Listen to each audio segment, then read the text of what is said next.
Senthil sir, இப்போ இது பிரதமர் மோடி அவர்களுடைய பேச்சு அப்படிங்கிறத வச்சு பார்க்கும் பொழுது தேர்தல் வந்துட்டாதான் தமிழ்நாடு பிரதமர் மோடியின் கண்ணுக்கு தெரியுது. அண்ட் என்னென்ன விஷயங்கள்ல இப்போ துரை சார் சொன்னார், என்னென்ன விஷயங்கள்ல தமிழ்நாட்டை மோடி அவர்களுடைய அரசு வஞ்சிக்குது அப்படிங்கிறதெல்லாம் சொல்றாரு. என்ன சொல்றீங்க? அதாவது திருச்சிக்கு வந்திருக்கக்கூடிய பிரதமர் மோடி அவர்கள் இங்கே தேர்தல் பிரச்சாரத்திற்காக மட்டும் வரவில்லை.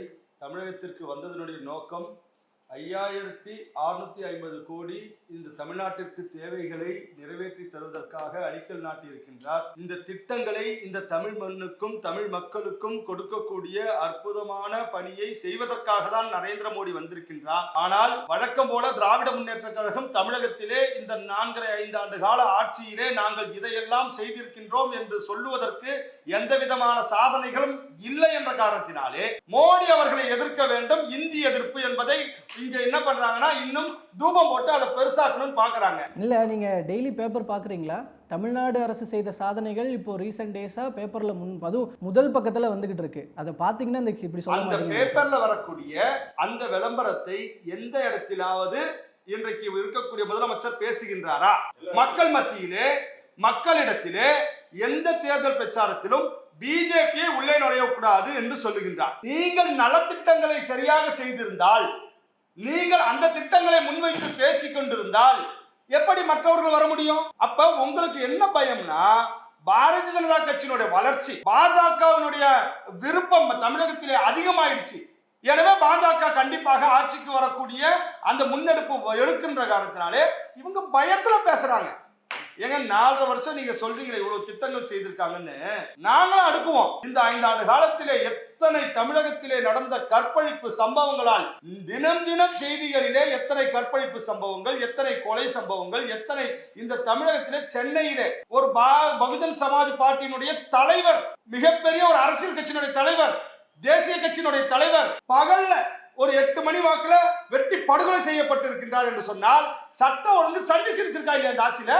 இந்த ஆட்சியில சாதாரண மக்கள், பெண்கள், குழந்தைகள், கல்லூரியில படிக்கக்கூடிய மாணவ மாணவிகள் அவர்களுக்கு பாதுகாப்பு இருக்கின்றதா? அப்ப சட்ட ஒழுங்கு என்பது மிக மோசம் என்பதை இன்றைக்கு இருக்கக்கூடிய தமிழக முதலமைச்சர் உணர்ந்திருக்கின்ற காரணத்தினாலே தான் மோடி எதிர்ப்பை முன்வைக்கின்றார். எனக்கு சட்ட ஒழுங்கு சரியா இருக்குன்னு பேசுறதுக்கு அவருக்கு இந்த திமுகவுக்கு தைரியம் இருக்கா? நான் கேட்கிறேன். ஆக்சுவலா இந்த இடத்துல நீங்க திமுகவுக்கு நன்றி சொல்லணும். பாஜக எதிர்ப்பு மோடி எதிர்ப்புன்னு திமுக முன்வைக்குதுல்ல, அதுக்காக பாஜகவை திமுக தான் வளர்த்து விடுதுன்னு ஒரு பார்வை இருக்கு. அதுக்காக ஒரு நன்றி சொல்லணும்னு சொல்றாங்க. அதாவது வேறு வழி இல்லை. பாஜகவினுடைய வளர்ச்சி தான் இவர்களுக்கு இடையூறு. இன்றைக்கு தமிழகத்திலே திமுகவுக்கு அண்ணாமலை அவர்கள் மாநில தலைவராக இருக்கும் பொழுது எனக்கு தூக்கம் இல்லைன்னு சொன்னார் முதலமைச்சர். இதெல்லாம் மறந்துட முடியாது. தினம் தினம் காலையில எழுந்து பார்த்தோம் என்று சொன்னால் நம்முடைய நிர்வாகிகள் செய்கின்ற, அவர்கள் பேசுகின்ற பேச்சினால் எனக்கு தூக்கம் வரலன்னாரு. அப்படி பேச வைத்தவர், அப்படி புலம்ப வைத்தவர் பாரதிய ஜனதா கட்சி அண்ணாமலை அவர்கள். இந்த உண்மையை அவர்கள் மறுக்க முடியாது. இன்றைக்கு அண்ணா யூனிவர்சிட்டியினுடைய அந்த ஞானசேகரன் விஷயத்திலே அவர் எடுத்த முன்னெடுப்பு, அவர் சாட்டில் அடிச்சுக்கிட்டாரு கிண்டல் பண்ணாங்க. அவர் எடுத்த முன்னெடுப்பினாலே இன்றைக்கு நீதித்துறையிலே மிக விரைவாக இந்த விஷயம் மக்கள் மத்தியிலே பெருசாக்கி நீதிமன்றத்தில் தண்டனை வழங்கப்பட்டிருக்கின்றது. திமுக ஞானசேகரன் மீது என்று சொன்னால் திமுகவினுடைய ஞானசேகரன் தான். இல்ல சார், அதாவது அவர் அண்ணாமலையினால தூங்காம இல்ல, அமைச்சர்களுடைய சில தவறுகள்னால தூங்காம இருக்காங்க. அந்த அமைச்சர்களுடைய தவறுகளை அண்ணாமலை நோட்டிஃபை நல்லா தெரிஞ்சுக்கலாம். அமைச்சர்களுடைய தவறுகளை ஒரு போக்குவரத்து துறையிலே அவர்கள் இனிப்பு வாங்குறாங்க தீபாவளிக்கு. அந்த இனிப்பு எங்க வாங்கணும்? பொதுத்துறை நிறுவனமா இருக்கக்கூடிய ஆவின்ல வாங்கணும். ஆனால் ஒரு தனியார் நிறுவனத்திடத்துல இவர்கள் என்ன பண்ணாங்க? அமைச்சர் அங்க போய் ஆர்டர் பண்றாரு. அதை வெளியில எடுத்து சொன்னவர் அண்ணாமலை. அடுத்தது ஆவின்ல போயிட்டு தான் அதை பர்ச்சேஸ் பண்ணி வாங்குறாங்க தீபாவளிக்கு. ஆவின்ல அப்ப ஆவின் ஊழல் இதுல ராஜேந்திர பாலாஜி 50 கோடி ரூபாய் வேறங்க. நான் சொல்றது வேறங்க, நீங்க வேற சப்ஜெக்ட் சொல்றீங்க. ஆவின்ல பொதுத்துறை நிறுவனத்தை வாங்காமல் நீங்க போய் தனியார் கிட்ட நீங்க போய் ஆர்டர் கொடுத்தீங்க, அதுல கமிஷன் வாங்குறாங்கன்னு சொன்ன உடனே பயந்து போய் ஆவினுக்கு மாறீங்களா இல்லையா? அப்ப எப்படி ஸ்டாலின் அவர்களுக்கு தூக்கம் வரும்? அமைச்சர்களுடைய ஊழலை தோலுறுத்தி காட்டியவர் அண்ணாமலை. பாஜகவிலே மாநில தலைவராக அண்ணாமலை இருக்கும் வரை இவர்கள் தூங்காததற்கு காரணம் பாரதிய ஜனதா கட்சியினுடைய செயல்பாடுங்க. அதனாலதான் ஏன் அப்புறம் மாத்துனீங்க? அது எங்களுடைய கட்சியினுடைய நிர்வாகம் சார். இல்ல நல்லா செயல்பட்டு இருக்காருல்ல, ஏன் மாத்துனீங்க? உங்க கட்சியில ஸ்டாலின் அவர்களுக்கு பிறகு உதயநிதி நல்லா செயல்பட்டு இருக்காருன்றாங்க. அவர்தான் தோலுறுத்தி காட்டினாருன்றாங்க. ஒரு அமைச்சராவது கண்ணிட்டாரு. ஒரு அமைச்சர் வழக்கு தொடரப்பட்டிருக்கா. இப்ப பாஜக வளர்ச்சிக்கு ஓகே இப்ப இருக்க மாநில தலைவர் பத்தி தானே பேசுவோம். எப்பவா இருந்து போனா சார் இப்போ அது பிரச்சனை இல்ல சார். பிரதிநிதித்துவப்படுத்த வேண்டிய அவசியம் இல்லை. சார் இப்போ சரியில்லைங்க. சார் இப்போ அது இப்ப இருக்கிற மாநிலத்துல ஒரு மறுத்து இல்ல. சார் ஒரே நிமிஷம் சார். இப்போ அது தலைப்பு இப்ப இல்ல, ஒரு நிமிஷம். இப்போ அது தலைப்பு இல்ல சார். முதல்வர் அவர்களுடைய அந்த வார்த்தைகள் அதை சொல்லுங்க நீங்க.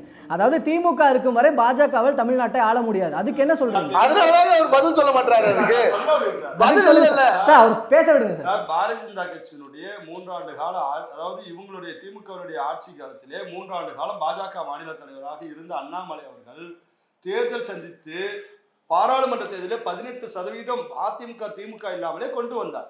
அப்ப பாஜக வளர்ந்திருக்கிறது. சொல்றது கேளுங்க சார். சரி, கூடி சொல்லிக்கிறீங்களா? 18% பாமக பாஜக கூட்டணியிலே பாஜக பெற்றது. இந்த வளர்ச்சி தமிழகத்திலே பாஜகவுக்கு பெரும் வளர்ச்சி.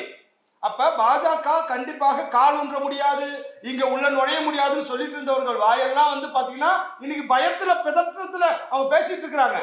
அதனாலதான் இல்ல உங்ககிட்ட ஒரு கொஸ்டின் கேட்கணும்ன்றது அதோட கேட்டுடலாம். தமிழ்நாட்டை பொறுத்த வரைக்கும் உங்களுக்கும் நிறைய வெற்றி கிடைக்கணும் அப்படின்ற பட்சத்துல நீங்க அதிமுகவை முன்னிலைப்படுத்தலாம்ல. மக்கள் அப்பதானே அக்செப்ட் பண்ணிக்குவாங்க. அப்ப நீங்க ஏன் பாஜகவை முன்னிலைப்படுத்துறீங்க? ஏன் அதிமுக தலைமையில ஏறி உட்கார்ந்து டான்ஸ் ஆடுறீங்க? கூட்டணி இல்லாமல் தேர்தலை சந்திக்க திராணி இல்லாத திமுக இதெல்லாம் சொல்லக்கூடாது. ஏன்னா கூட்டணி இல்லைன்னு சொன்ன பழனிசாமி என்ன வற்புறுத்தி டெல்லிக்கு வர வச்சு 2 வண்டி மாறி அவரை வற்புறுத்தி கட்டாயம் பண்ணுங்க. நீங்க பேசும்போது அவரை குறுக்கிடுறா, நான் குறுக்கிடுறேன். அவருக்கு எனக்கு தெரியும். நீங்க பேச விடாம தடுக்கிறதுக்கு என்னால முடியும். உங்களுக்கான நேரம் வரும்போது அவருக்கான பதிலடி கிடைக்கும். அதுதான் எங்களுடைய கொள்கை, எங்களுடைய உணர்வு.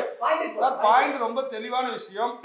பாரதிய ஜனதா கட்சி இப்போது அதிமுகவோடு கூட்டணி வைத்திருப்பதற்கான அடிப்படை காரணம் இந்த திராவிட முன்னேற்ற கழகத்தினுடைய இந்த கொடுங்கோல் ஆட்சியை வீழ்த்த வேண்டும் என்று சொன்னால் எங்களுடைய வாக்குகள் இன்னும் கூட்டணியினால் தான் வெற்றி பெற முடியும் என்ற காரணத்திற்காக நாங்கள் அதிமுகவோடு சேர்ந்திருக்கின்றோம். ஆனால் பாரதிய ஜனதா கட்சி கடந்த காலங்களை விட இப்பொழுது அதிகமான வளர்ச்சி தமிழகத்திலே இருக்கின்ற காரணத்தினாலே திமுகவுக்கு வேறு வேலை இல்லை, வேறு சொல்வதற்கு வார்த்தை இல்லை. ஏன் சார் நீங்க இது வரைக்கும் இந்த 5 ஆண்டு கால ஆட்சியிலே இவர்கள் திட்டத்தை முன்வைத்து ஏன் பிரச்சாரத்தை மேற்கொள்ளவில்லை? இவர்கள் என்ன பிரச்சாரத்தை மேற்கொண்டாங்கன்னா இந்திய எதிர்ப்புன்னு திருமுருகன் காந்திய என்ன பண்றாங்கன்னா இங்க பார்க் ரயில்வே ஸ்டேஷன்ல போய் இந்திய அழிப்பு இன்னமுமா இந்த நாடகத்தை நடிச்சுட்டு இருக்கிறீங்க.